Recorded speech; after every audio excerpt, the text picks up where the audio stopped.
നാട്ടിലെ താരത്തിന്റെ ഇന്നത്തെ എപ്പിസോഡിലേക്ക് എല്ലാവർക്കും സ്വാഗതം. തുടരും സിനിമ നമ്മൾ എല്ലാവരും കണ്ടു കാണും അല്ലേ? അത് കാണുന്ന സമയത്ത് തന്നെ നമുക്ക് ഏറ്റവും ആദ്യം അട്രാക്റ്റീവായി തോന്നിയത് അതിൽ ഒരു കാട്ടാനക്കൂട്ടം, ഒരു ഫാമിലി അങ്ങനെ സുഖമായിട്ട് കിടന്നുറങ്ങുന്നതാണ്. ആനമലയിലെ കടുവ സങ്കേതത്തിലെ ഒരു ദൃശ്യമാണ് അതാണ് സിനിമയിൽ ഉപയോഗിച്ചത്. അതിനെക്കുറിച്ച് നമ്മൾ ഒരുപാട് ചർച്ച ചെയ്തിരുന്നു.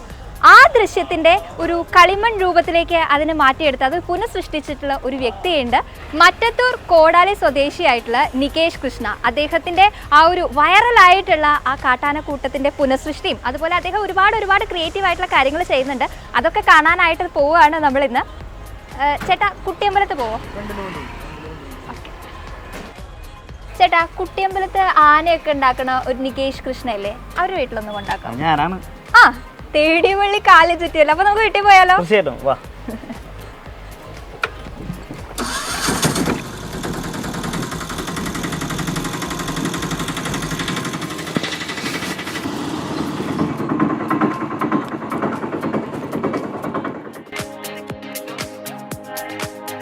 ഇതാണ് നികേഷിന്റെ ആനക്കോട്ട അല്ലേ?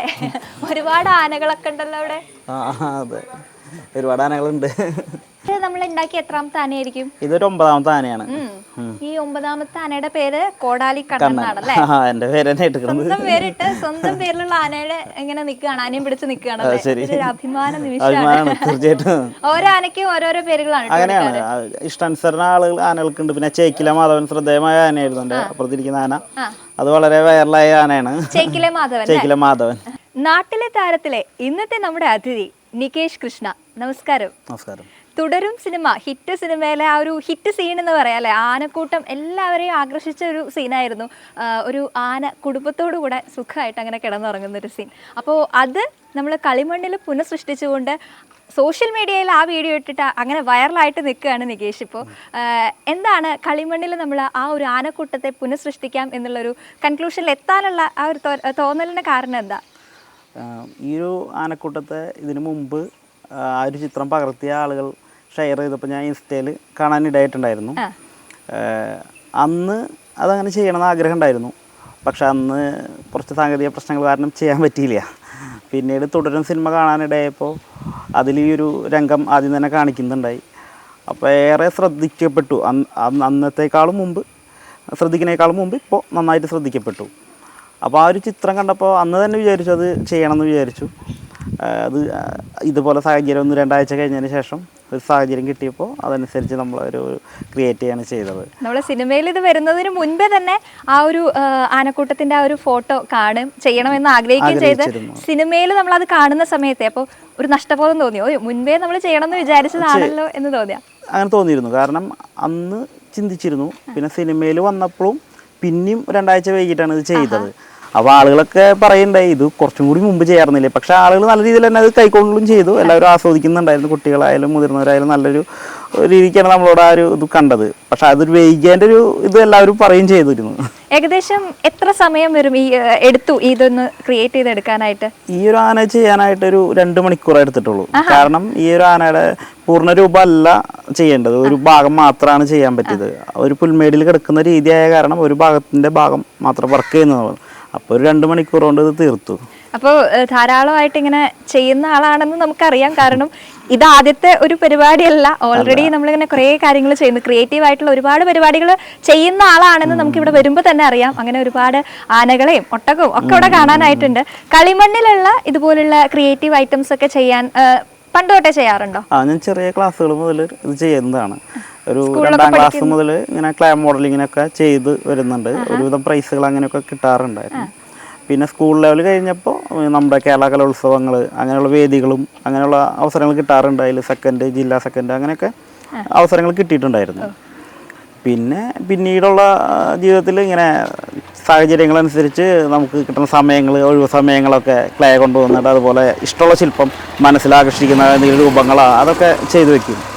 ചിലർ ആവശ്യപ്പെടുമ്പോൾ അവർക്ക് ഇത് കൊടുത്തു വിടും. അങ്ങനെ ഒരു ഹോബി എന്നുള്ള രീതിയിൽ നമ്മൾ എപ്പോഴും ഇങ്ങനെ ക്ലേ മോഡലിംഗ് ഒക്കെ ചെയ്യും. ക്ലേ മോഡലിംഗും ചിത്രം വരെയാണ് എൻ്റെ ഒരു മനസ്സിന് സന്തോഷം കിട്ടുന്ന ഒരു സംഭവം. അപ്പോൾ അതാണ് കൂടുതൽ ചെയ്യുന്നത്.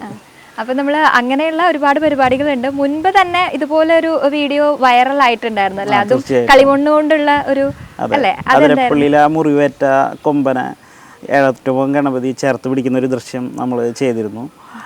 അത് അന്ന് സംഭവിച്ച അന്ന് തന്നെ നമ്മളത് ക്രിയേറ്റ് ചെയ്തിരുന്നു. അപ്പോൾ അത് വളരെയധികം ആളുകളിലേക്ക് മനസ്സിൽ തട്ടിയൊരു ചിത്രമായ കാരണം ഒരുപാട് സ്ഥലങ്ങളിലേക്ക് എത്തി. പ്രഗത്ഭരായിട്ട് ഒരുപാട് ആളുകൾ സമീപിച്ച് വിളിക്കും, ഒരു ഇത് പറയും, കാര്യങ്ങളൊക്കെ ചെയ്തിരുന്നു. അത് വളരെയധികം വൈറലായിരുന്നു. സന്തോഷമാണ് അത്. അതിനുശേഷം ഇപ്പോൾ വീണ്ടും എപ്പോഴും ആനകളോടാണല്ലോ താല്പര്യം. ആനകളോട് ഒരുപാട് ഇഷ്ടമുള്ള ആളായതുകൊണ്ടാണ് എപ്പോഴും ക്രിയേറ്റ് ചെയ്യുമ്പോൾ ആനകളിലേക്ക് എത്തുന്നത്. അതായത് ഞാൻ ശില്പങ്ങൾ ആദ്യമായിട്ട് ചെയ്യുന്നത് തന്നെ ആനയിൽ നിന്നാണ്. അച്ഛൻ ചെറുപ്പത്തിൽ കളിക്കാനായിട്ട് മരത്തിലും മണ്ണിലൊക്കെ ആനയുടെ ചെറിയ ശില്പങ്ങൾ ചെയ്തു തരുമായിരുന്നു. അപ്പോൾ അത് കണ്ടതിന് ശേഷം ചെറുപ്പത്തിലെ തന്നെ ക്ലേയിൽ ഉപയോഗിച്ച് അച്ഛൻ ചെയ്യുന്നതിനെ അത് അനുകരിക്കാൻ ശ്രമിച്ച് അപ്പോൾ ആനേനെ വരയ്ക്കും, ആന ചിത്രം ഉണ്ടാക്കും, അല്ലെങ്കിൽ ആനയുടെ ശില്പം ഉണ്ടാക്കും. അങ്ങനെ ചെയ്താണ് പിന്നെ അങ്ങനെയാണ് ഇപ്പോൾ 10 അടിയുള്ള ആന വരെ എത്തി നിൽക്കുന്നത്. അപ്പോൾ നമ്മൾ ക്ലേ മോഡലിംഗ് ചെറുപ്പം മുതൽ ചെയ്യുന്നുണ്ട്. ഈ ഫൈബറിലുള്ള വലിയ വലിയ ആനകളൊക്കെ ചെയ്യാൻ തുടങ്ങിയത് എപ്പോൾ മുതലാണ്? അതൊരു 18-20 വയസ്സിലോട്ട് തുടങ്ങിയിരുന്നു. ഫൈബർ ഇപ്പോഴാണ് കൂടുതൽ ഇതായത്. അന്ന് നമ്മൾ ഇരുമ്പ് ഫ്രെയിമിൽ ചെയ്തിട്ടാണ്. ഒരു 18 വയസ്സിൽ തന്നെ ചെയ്തു. ഒരു 10 അടി ആന ഇരുമ്പ് ഫ്രെയിം ചെയ്ത് നമ്മൾ തുണികളും മറ്റു കാര്യങ്ങളൊക്കെ ഉപയോഗിച്ചിട്ടാണ് ആദ്യം ചെയ്തിരുന്നത്. ഇപ്പോൾ കാലഘട്ടത്തിൽ ഫൈബർ ചെയ്തില്ലെങ്കിൽ ഇനിയുള്ള കാലഘട്ടത്തിൽ ഫൈബറിലാണ് ഇപ്പോൾ ചെയ്യുന്നത്. ഇപ്പോൾ ഫൈബറാണ്. അങ്ങനെ പിന്നെ ചെറുപ്പത്തിലെ മുതൽ ഒരു 18 വയസ്സിൽ തുടങ്ങി വലിയ ആനകളിലേക്ക് പോകാനായിട്ട്. ഇപ്പോൾ വലിയ ആനകളാണ് കൂടുതൽ. ഇപ്പൊ നമ്മളിവിടെ കുറെ വലിയ ആനകളെ കാണാനുണ്ട്. അപ്പോൾ മൂവിങ് ആയിട്ടുള്ള ആനകൾ അല്ലേ? അതെ. അവരുടെ കണ്ണ്, ചെവി, തുമ്പി, തല എല്ലാ വർക്കിംഗ് മോഡലാണ് എല്ലാം. അപ്പൊ ഇത് സാധാരണ റെന്റിനൊക്കെ ആളുകൾ എടുക്കുന്നുണ്ടല്ലോ. എവിടെയൊക്കെ യൂസ് ചെയ്യുന്ന ഈ ആനകളെ കൊണ്ടുപോകുന്നത് എവിടേക്കൊക്കെയാ? ആനനെ ഈ ജ്വല്ലറികളുടെ അഡ്വർടൈസ്മെന്റുകൾക്ക്, അതുപോലെ തന്നെ കല്യാണങ്ങൾക്ക്, അമ്പുപെരുന്നാൾ, പൂരങ്ങൾ, ഉത്സവങ്ങൾ, എല്ലാ പരിപാടികൾക്കും ഒരുവിധം ആനകളെ ഇപ്പോൾ കൊണ്ടുപോകുന്നുണ്ട്. ഇപ്പോൾ റോബോട്ടിക് ആനകൾ ഒരുവിധം സ്ഥലങ്ങളിലേക്കൊക്കെ കൊണ്ടുപോകുന്നതായ കാരണം ഇവിടെ നിന്നും ആളുകൾ വരാറുണ്ട്, സമീപിക്കാറുണ്ട്. അങ്ങനെ കേരളത്തിലും പുറത്തും ഒരുപാട് സ്ഥലങ്ങളിലേക്ക് പോയിട്ടുണ്ട് ആനകൾ. ഇതിങ്ങനെ ഓരോ ആളുകൾ അവരുടെ ആവശ്യങ്ങൾ പറഞ്ഞ, അല്ലെങ്കിൽ അവർക്ക് പ്രിഫറൻസ് പറഞ്ഞ അതനുസരിച്ച് ആനകളെ ഉണ്ടാക്കുക, അങ്ങനെയൊക്കെ ഉണ്ടോ? ആളുകളുടെ ആവശ്യത്തിന് നമ്മൾ ചെയ്ത് കൊടുക്കാറുണ്ട്. ചിലർക്ക് ഇത്ര വലിപ്പത്തിലുള്ള ആന ചെയ്ത് കൊടുക്കണം, ഫൈബറിൽ ചെയ്യണം എന്നൊക്കെ പറയുമ്പോൾ അതനുസരിച്ച് ചെയ്ത് കൊടുക്കാറുണ്ട്. ഇവിടെ നോക്കിക്കഴിഞ്ഞാൽ കുഞ്ഞാനകളും വലിയ ആനകളും ഒക്കെ ഉണ്ട്. എല്ലാവരും ഇങ്ങനെ തല എടുപ്പോട് കൂടെ നിൽക്കുന്നുണ്ട്. അപ്പോൾ ഈ ആനകളോടുള്ള ആ ഒരു സ്നേഹം അല്ലെങ്കിൽ ഇഷ്ടം അതൊക്കെ ചെറുപ്പം മുതലേ ഉള്ളത് തന്നെയാണ്. കാരണം ആനപ്രേമമായിരുന്നു. എവിടെ ഇപ്പോൾ ഊരപ്പറമ്പിലായാലും ആനയെ കാണാൻ മാത്രമായിട്ടാണ് പോകുന്നത്. ഇവിടെ ആന വന്നിട്ടുണ്ടെന്ന് പറഞ്ഞാലും അങ്ങനെ എവിടേക്കായാലും പോകുന്നത്. ഒരുപാട് സുഹൃത്തുക്കളുണ്ട്, പാപ്പന്മാരൊക്കെ ആയിട്ട്. അപ്പോൾ അവരെ സമീപിച്ച ആനകളിനെ കൂടുതൽ അടുത്തറിയാനായിട്ടുള്ളൊരു സാഹചര്യം ഉണ്ട്. ഇതിപ്പോൾ നമുക്ക് ആനകളെ, ശരിക്കുള്ള ആനകളുടെ അടുത്ത് പോകുമ്പോൾ പേടിയുള്ളവർക്കാണെങ്കിൽ പോലും ഈ ആനകളുടെ അടുത്ത് നിന്ന് സുഖമായിട്ട് ആനയുടെ ആ ഒരു സൗന്ദര്യം ആസ്വദിക്കാനായിട്ട് പറ്റും അല്ലേ? അങ്ങനെ ഒരുപാട് കുട്ടികളും മുതിർന്നവരൊക്കെ ശരിക്കും ആകർഷണീയത ഉള്ള ഒരു ആനകൾ തന്നെയാണല്ലോ നമ്മളിവിടെ ഉണ്ടാക്കിക്കൊണ്ടിരിക്കുന്നത്. നമ്മൾ ഓരോ പൂരപ്പറമ്പുകളിലും അമ്പുപെരുന്നാളിനൊക്കെ പോകുമ്പോൾ അവിടെ കുട്ടികളുടെ ആ ഒരു സമീപനം, മുതിർന്നവരും പ്രായമായവരും വന്ന് അതിനെ തൊടാനുള്ളൊരു കൗതുകം. ചിലർക്ക് ഇപ്പോഴും ഇതിനെയായാലും ഈ ഒരു റോബോട്ടിക് ആയാലും തൊടാനൊരു ഭയമുണ്ട്. അപ്പം ആ ഒരു ഭയത്തോടും ആ ഒരു കൗതുകത്തോടും കൂടി ഇത് വർക്ക് ചെയ്യുന്നു. സാധാരണ ആനകൾ ചെയ്യുന്ന പോലെ തുമ്പിയാട്ടുന്നു, ചെവിയാട്ടുന്നു, കണ്ണ് തിരിക്കുന്നു, തല തിരിക്കുന്നു, ഇതൊക്കെ ചെയ്യുന്ന കാണുമ്പോൾ അവർക്കും കൗതുകമാണ്. അങ്ങനെയുള്ള ഒരുപാട് സാഹചര്യങ്ങൾ കാണാനിടയായിട്ടുണ്ട്. സന്തോഷമാണ്. നല്ല നല്ല അപ്രിസിയേഷൻ ഒക്കെ കിട്ടുമല്ലോ ഓരോ സ്ഥലത്ത് പോകുമ്പോഴും. ഓരോ സ്ഥലങ്ങളിൽ ചെല്ലുമ്പോൾ നമുക്കത് നേരിട്ട് അവിടുന്ന് കിട്ടിയിട്ടുണ്ട്. ഈ മെറ്റീരിയൽസ് ഒക്കെ നമ്മൾ എന്തൊക്കെ മെറ്റീരിയൽസ് ഈ ആന ഉണ്ടാക്കുമ്പോൾ ഉപയോഗിക്കുന്നത്? ഇപ്പോൾ നമ്മൾ ഇരുമ്പ് ഉപയോഗിക്കുന്നുണ്ട്. അതോടൊപ്പം തന്നെ ഫൈബറിലാണ് ഇപ്പോൾ ചെയ്യുന്നത്. ആദ്യം തന്നെ സിമെൻറ്റിൽ വലിയൊരു രൂപത്തെ നമ്മൾ ക്രിയേറ്റ് ചെയ്ത് നിർത്തും, ഒരു ആനയുടെ ഒത്ത വലിപ്പത്തിന്. അതിൻ്റെ മുകളിലൂടെ ഫൈബർ അപ്ലൈ ചെയ്ത് പിന്നെ അതൊരു അച്ചാക്കി അതിൽ നിന്ന് വാർത്തിട്ടാണ് വീണ്ടും ഒരു ആനയെ രൂപം ചെയ്യുന്നത്. പിന്നെ അതിന് റബ്ബർ ഉപയോഗിച്ച് അതിനെ ചുളിവുകളും കാര്യങ്ങളും ചെയ്യും. വാഹനങ്ങളുടെ മോട്ടറുകളൊക്കെ ഉപയോഗിച്ചിട്ട് അതിന് ചലനങ്ങൾ സൃഷ്ടിച്ചു കൊടുക്കും. ഞാൻ ഓട്ടോമൊബൈലാണ് പഠിച്ചിരുന്നത്. അപ്പോൾ ആ ഒരു സാങ്കേതിക വിദ്യ ഇതിന് ഉപയോഗിക്കാനായിട്ടുള്ളൊരു സാഹചര്യം ഉണ്ടായിട്ടുണ്ട്. ശബ്ദം ഉണ്ടാക്കും അല്ലേ ആന ശബ്ദം ഉണ്ടാക്കും. അതുപോലെ അങ്ങനെ എല്ലാ ആനകൾക്കുള്ള ഒരു വിധം കാര്യങ്ങൾ, ഒരു റിയൽ ആനയെ കാണുന്ന ഒരു ഫീലോട് കൂടെ ആളുകൾക്ക് കാണാൻ പറ്റുന്ന രീതിയിൽ തന്നെ നമ്മൾ ചെയ്യണം. ഇത് ഉണ്ടാക്കാനായിട്ട് വല്ല ഹെൽപ്പും ഉണ്ടോ, അതോ നികേഷ് തന്നെയാണോ എല്ലാം ചെയ്യുന്നത്? അല്ല, എൻ്റെ കൂടെ ഒരു കൂട്ടുകാരനുണ്ട്, ലിവിൻ എന്ന് പറയും. പുള്ളിക്കാരൻ വെൽഡിങ്ങിനൊക്കെ പുള്ളിക്കാരൻ വരും. അതുപോലെ തന്നെ ഫൈബർ ചെയ്യാനായിട്ട് അഖിൽ എന്ന് പറഞ്ഞൊരു കൂട്ടുകാരനും കൂടി ഉണ്ട്. അദ്ദേഹവും സഹായിക്കാനൊക്കെ ആയിട്ട് അദ്ദേഹം വരാറുണ്ട്. ഏകദേശം ഒരു ഇത്രയും വലിപ്പമുള്ള വലിയൊരു ആനയെ, ഒരു ശരിക്കുള്ള പോലുള്ള ഒരു ആനയെ ഉണ്ടാക്കിയെടുക്കാനായിട്ട് ഏകദേശം എത്ര സമയം വേണ്ടി വരും? സമയം ഇപ്പോൾ ഒരു 1.5-2 മാസത്തിനകം ആണ് ഇപ്പോൾ ഉള്ള 10 അടി ആനകൾ ഉണ്ടാക്കിയിരിക്കുന്നത്. അപ്പോൾ അത്രയും കാലയളവ് നമ്മൾ ഇതിൻ്റെ ഒപ്പം നിന്നിട്ട് പിന്നെ അതോടൊപ്പം തന്നെ ഞാൻ ഓട്ടോ ഓടിക്കുന്നുണ്ട്. പിന്നെ അതിൻ്റെ ഈ ആന ഉണ്ടാക്കാനായിട്ട് നമുക്കൊരു വരുമാനം ഒരു വേണം, നമുക്കൊരു ഇൻകം ഉണ്ടെങ്കിൽ മാത്രമേ ഇത് ഉണ്ടാക്കാനുള്ളൊരു സാഹചര്യം ഉണ്ടാവുള്ളൂ. അപ്പോൾ അത് നമ്മൾ കിട്ടുന്ന പൈസയൊക്കെ കൂട്ടി വെച്ച് 2 മാസം 3 മാസമൊക്കെ എടുക്കും ഒരാന ഉണ്ടാക്കിയെടുക്കാനായിട്ടല്ലേ.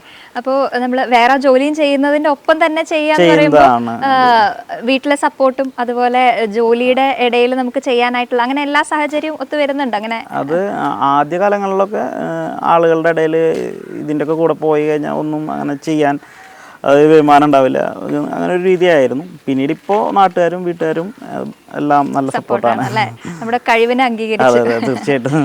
ഇവിടെ ആന മാത്രമല്ല ഒട്ടകവും കാണാനുണ്ട്. ഒട്ടകം അത് നമ്മൾ ഈ മൂവിങ് ആയിട്ടുള്ള ആനയെ പോലെ തന്നെ നമ്മൾ മൂവിങ് ആയിട്ടുള്ളതാണ്. അത് നമുക്ക് ഒട്ടകത്തിന്റെ കാലിനടി വീൽ വെച്ചിട്ടുണ്ട്, ഓരോ പരിപാടികൾക്ക് കൊണ്ടുപോകുന്നുണ്ട്. അതോടൊപ്പം തന്നെ ഒട്ടകം അങ്ങോട്ടും ഇങ്ങോട്ട് തല തിരിക്കും, അതുപോലെ ഒട്ടകം തല കൊണ്ട് ഇങ്ങനെ വായ കൊണ്ട് ചവയ്ക്കും, അങ്ങനെയുള്ള സംവിധാനങ്ങളൊക്കെ അത് ചെയ്തു വെച്ചിട്ടുണ്ട്. സാധാരണ ഒരു ഒട്ടകത്തെ കാണുന്ന ഒരു ഫീൽ കിട്ടാൻ വേണ്ടിയിട്ട് ശ്രമിക്കുന്നുണ്ട്. ഈ ഒട്ടകത്തിന്റെ മെറ്റീരിയൽസ് ഒക്കെ നോക്കുമ്പോൾ ശരിക്കുള്ള ഒട്ടകത്തിന്റെ ഒരു സ്കിന്ന് നമ്മൾ ഇങ്ങനെ ഓരോ കടകളിൽ പോയിട്ട് ഇതിനനുയോജ്യമായത് നമ്മളിങ്ങനെ തിരഞ്ഞെടുക്കും. ഓരോ തുണിക്കടകളിലൊക്കെ പോയി നോക്കി അവസാനം തൃശ്ശൂരും അങ്ങനെയുള്ള സ്ഥലങ്ങളിലൊക്കെ ഒരുപാട് നടന്ന് അന്വേഷിച്ചിട്ടാണ് ഇത് കിട്ടുന്നത്. ഇപ്പോൾ വെൽവെറ്റാണ് ഉപയോഗിച്ചിരിക്കുന്നത് അതിന് വേണ്ടിയിട്ട്. പിന്നെ പൂടെയുള്ളൊരു ക്ലോത്ത് വേറെ, അങ്ങനെ ഇതിപ്പോൾ നമ്മൾ ഓരോന്നും നമ്മൾ പരീക്ഷണത്തിലൂടെ കണ്ടുപിടിച്ച് അങ്ങനെ എത്തുന്നതല്ലേ. അപ്പൊ നമ്മൾ ആദ്യമായിട്ട് എപ്പോഴും സക്സസ് ആയിരിക്കില്ല, കുറെ മിസ്റ്റേക്കും ഒക്കെ സംഭവിച്ചിട്ടുണ്ടാവും അല്ലേ? ഇഷ്ടം പോലെ ഉണ്ടായിട്ടുണ്ട്. കാരണം നമ്മളൊരു സംഭവങ്ങൾ ചെയ്യുമ്പോൾ അത് ഇന്ന പോലെ വർക്ക് ചെയ്യുമെന്ന് വിചാരിച്ചിട്ട് അത് മൊത്തം പരാജയമായിട്ടുണ്ട്. അതോടൊപ്പം തന്നെ വിഷമം ഉണ്ടെങ്കിലും നാളെ അത് ചെയ്തിട്ടേ ബാക്കി ഉള്ളൂ എന്നുള്ളൊരു വാശിക്ക് പിന്നെയും ചെയ്യും.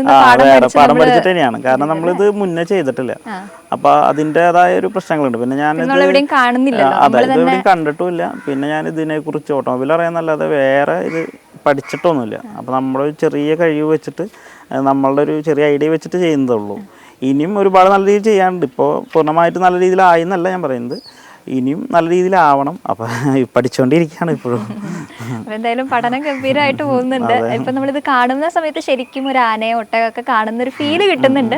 ഇനിയും അതിനെ ഗംഭീരമാക്കണം, പഠിച്ചുകൊണ്ടിരിക്കുക എന്നാണ് നികേഷ് പറയുന്നത്. അപ്പൊ എന്തായാലും നമ്മൾ ഇങ്ങനെയുള്ള ഇതൊക്കെ ചെയ്യുന്ന സമയത്ത് വീട്ടുകാര് ആദ്യം അത്ര താല്പര്യം, ഇപ്പൊ ഭയങ്കര സപ്പോർട്ടാണല്ലേ? വീട്ടുകാർക്ക് അങ്ങനെ അത്ര സപ്പോർട്ടിങ് കുറവല്ല. നാട്ടിലിപ്പോൾ കുറച്ച് ആളുകളൊക്കെ ഇങ്ങനെ നമ്മളോട് സ്നേഹം കൊണ്ട് പറയുന്നതാണ്, അല്ലാണ്ട് നമ്മളെ എതിർക്കുന്നല്ല.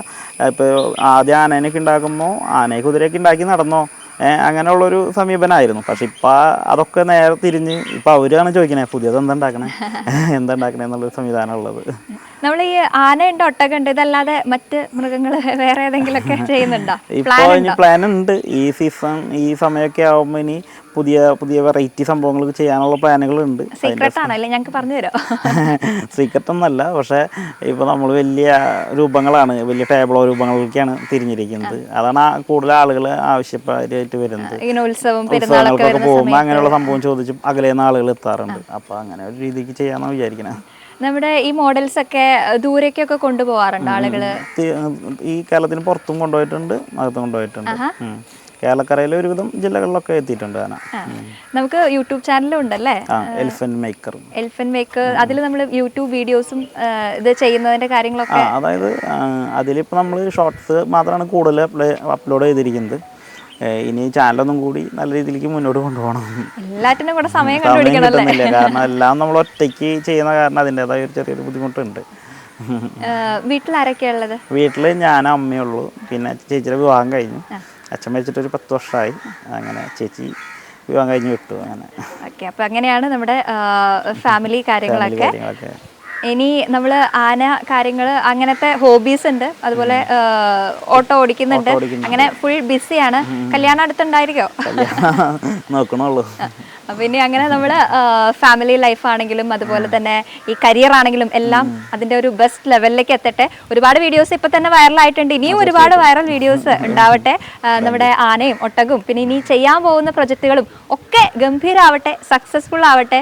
കളിമണ്ണിലും ഒരുപാട് അതാണ് എപ്പോഴും നമ്മൾ എപ്പോഴും തേടി വരുന്നത്, അല്ലെങ്കിൽ നമ്മൾ വൈറലാവുന്നത് കളിമണ്ണ് കൊണ്ട് ഉണ്ടാക്കുന്നവരാണ്. അതിലും നമുക്ക് വെറൈറ്റി ആയിട്ട് ഒരുപാട് കാര്യങ്ങൾ ചെയ്യാൻ പറ്റട്ടെ. എന്തായാലും എല്ലാവിധ ആശംസകളും നേരെയാണ് ഞങ്ങളുടെ TCV പ്രേക്ഷകരുടെ വക. Thank you. കൊടകരയിലെ കോടാലി സ്വദേശിയായ നികേഷ് കൃഷ്ണയായിരുന്നു നാട്ടിലെ താരത്തിലെ ഇന്നത്തെ അതിഥി. മറ്റൊരു നാട്ടിലെ മറ്റൊരു അതിഥിയുമായി നമുക്ക് വീണ്ടും കണ്ടുമുട്ടാം.